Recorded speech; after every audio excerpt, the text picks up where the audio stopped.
శ్రీ సచిదానంద సమర్థ సద్గురు సాయి మహారాజ్కి జై.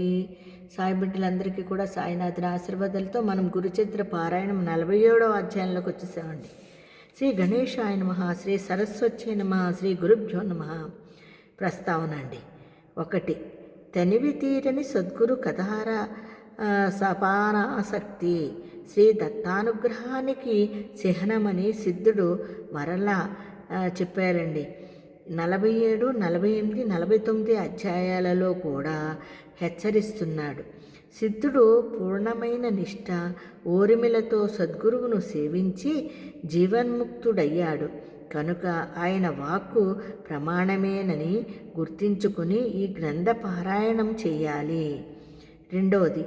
ఒకే పరమాత్మ విశ్వమంతా అయి కూడా త్రిమూర్తుల రూపాలలో వారి లోకాలలో ఉన్నాడని సిద్ధుడు చెబుతాడు. అంటే శ్రీదత్త అవతార కార్యమైన బ్రహ్మ, శైవ, వైష్ణవ సామరస్యాన్నే సిద్ధుడు నొక్కి చెప్తున్నాడు.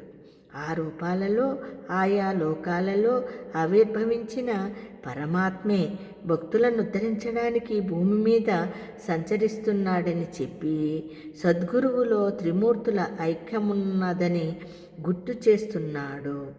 3.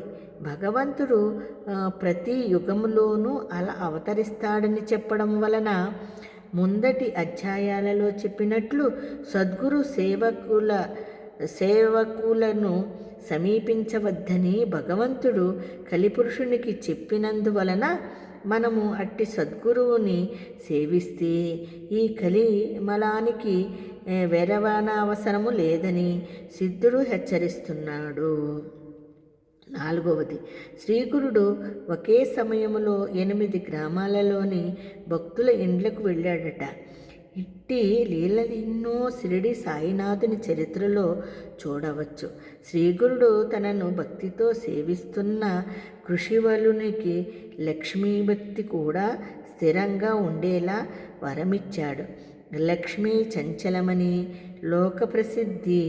మోక్షకారకులైన కళ్యాణ గుణాలే అసలైన లక్ష్మి అని మహర్షి వాక్యము.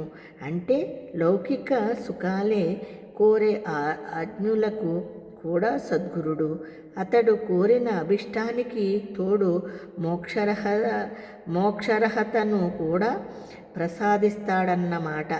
అదే ఒక వంక దేవతలకు, సామాన్య సిద్ధ పురుషులకు మరో వంక శ్రీ దత్తావతారులైన సద్గురువులకు భేదము. గురువనే క్షేత్రము సారవంతమైన కొద్దీ ఒకే భక్తి బీజము అధికంగా ఫలిస్తుంది. 6. శ్రీగురుడు గంధర్వపురములోనూ అమరాపురములోనూ నివసించడానికి అక్కడెన్నో తీర్థాలు దేవతలు ఉండడమే కారణమని చెబుతాడు కానీ తాను కారణమనడు. కానీ తీర్థాలన్నీ మహనీయుల తపో ప్రభావము వలన ఏర్పడుతాయని ముందు చెప్పాడు. పూర్వం ఒక జీవన్ముక్తుడైన శివభక్తుని సంచారము చేత ఆ క్షేత్రము పావనమైందని స్వామి చెబుతాడు. మహాత్ముల సన్నిధిలో సర్వతీర్థ క్షేత్రాలు ఉంటాయని, దేవతలుంటారని గురుగీత చెబుతుంది. వాటిని అజ్ఞులు గుర్తించలేరు. ఆ జీవన్ముక్తుడు విశ్వేశ్వరుణ్ణి ప్రార్థించి ఆ తీర్థాలను వారికి చూపాడు. సామాన్యులు సద్గురు మహిమను గుర్తించి సేవించలేరు కనుక వారికి తగిన అలంబన వారికి చూపాలి కదా. వాటి వలన పవిత్రులయ్యాక వారికే సత్యము గోచారమవుతుంది. 7. ఆ జీవన్ముక్తుడు దైవము తన కన్యమైనట్లు ప్రార్థించడము. శ్రీగురుడు షిరిడి సాయిబాబాల వలె సాధులోకానికి మార్గదర్శకుడు మాత్రమే. 8. శ్రీగురుడు రత్నాదేవి జన్మాంతములో అనుభవించవలసిన దుష్కర్మ ఫలాన్ని పోగొట్టాడట. సద్గురు కర్మను కూడా నశింపచేయగలరని, కానీ అందుకు భక్తులకు ఎంతో భక్తి శ్రద్ధలు ఉండాలని మనము తెలుసుకోవాలి. జై గురుదత్త, శ్రీ గురుదత్త. 47వ అధ్యాయము మళ్ళీ రేపు చెప్పుకుందామండి. కథారంభంలోకి వెళ్దాం.